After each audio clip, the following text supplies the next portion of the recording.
So is this what fatherhood's going to be like going forward? Blowout wins against quality teams? Santi's first win tonight, and I think they watched a little bit of it too. But this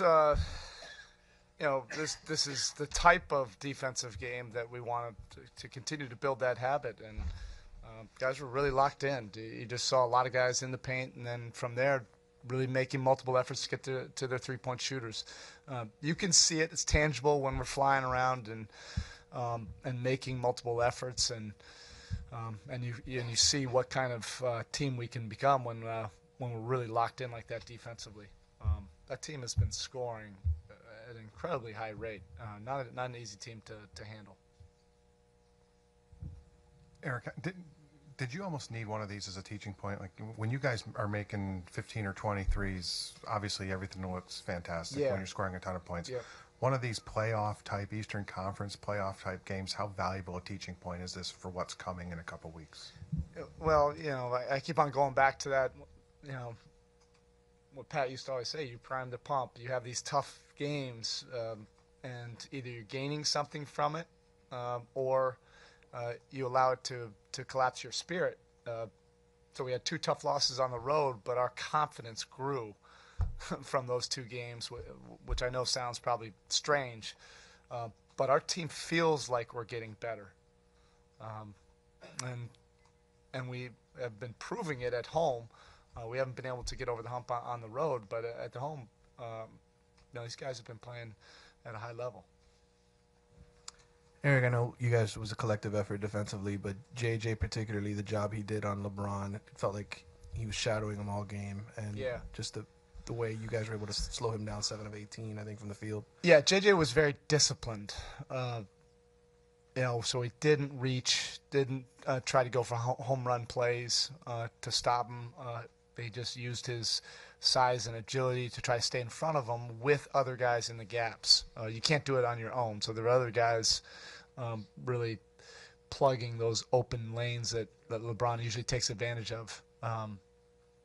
But JJ, you have to be locked in and disciplined and in the right spot and have the athletic ability to slide to the next defender. And that's probably one of his most disciplined defensive games that he's had. But you just see how much he brings to our team on both ends of the court. He brings that incredible versatility and toughness defensively. Even off the ball, he was making blocks and plays at the rim. But offensively now he's really finding a good rhythm of when to be assertive and when to facilitate. It's not an easy balance. He's used really the bulk of the season to really try to figure it out. But he's been playing very well lately. Hey, Erik, Dwayne Wade had 4 blocks tonight, 2 of them on LeBron where he probably didn't even see him. Can you talk about Dwayne's effort tonight and how much you think he enjoyed those 2? Yeah. Look, there's a reason why he's the #1 shot-blocking 2 guard of all time. You have to have incredible instincts and creativity. If you went through probably a good project for somebody, you go through all of Dwayne Wade's blocks over the course of his career, you would see so many different kinds of incredibly athletic and intuitive and creative and instinctual plays. So you remember the highlight ones at the rim and the blocks against centers, but these were on the perimeter and end of the clock, come out of nowhere, from behind. But that's a great gift that he has, and he makes your defense better overall, just because of his experience. He knows how to be in the right place at the right time. But it was fun seeing him out there, on the right team this time. All right, the last time we saw him, he was on the wrong team. He was wearing the wrong jersey. Erik, was maybe the most impressive thing tonight just the consistency on both ends. The lead was double digits, I think, for the final 3 quarters. Yeah, Cleveland you're always leaning forward when you get a lead on them. I've seen a lot of their games where they come storming back in the second half, and that's the way this league is right now anyway. You have 15, 18-point lead. It's probably tantamount to an 8-point lead 10 years ago.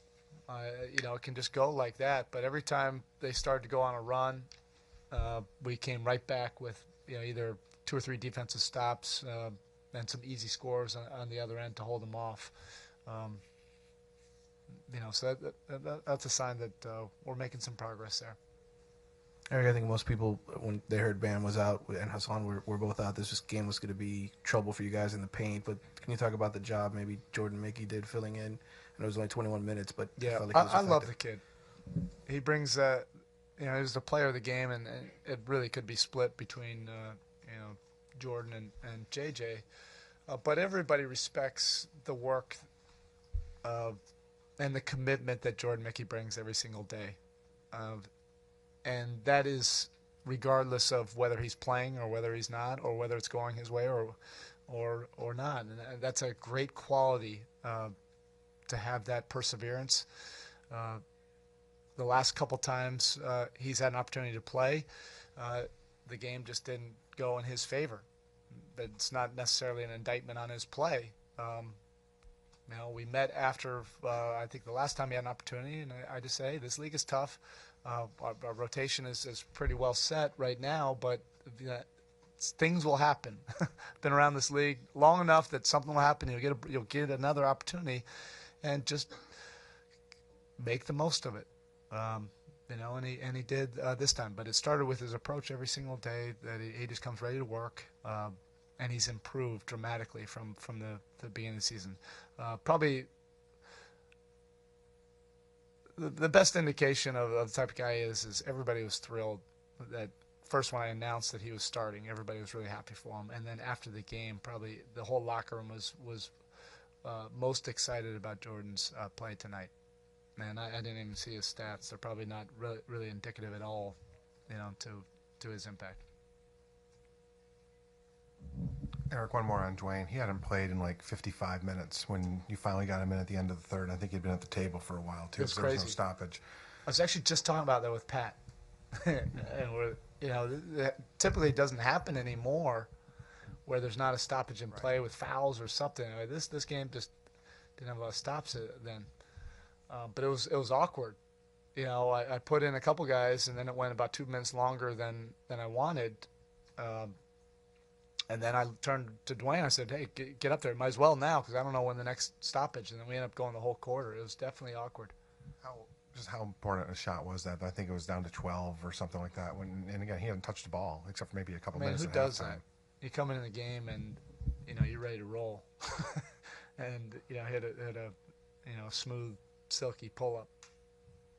But that's why he is who he is. There's a difference between that kind of player. Erik, aside from the final score, is there a number or a comparison between numbers that illustrates how well you guys played tonight? Analytics? Is that what you're looking at? Well, whether it's your... I got a million numbers that I'll get a bigger report like this, but to hold a team basically 30-plus points under their average. You watch them on film, they score points. Our guys knew they'd have to really bring it defensively to hold them down. We're really just trying to hold them under their average. We thought that would be on our terms. So this was a little bit of a surprise.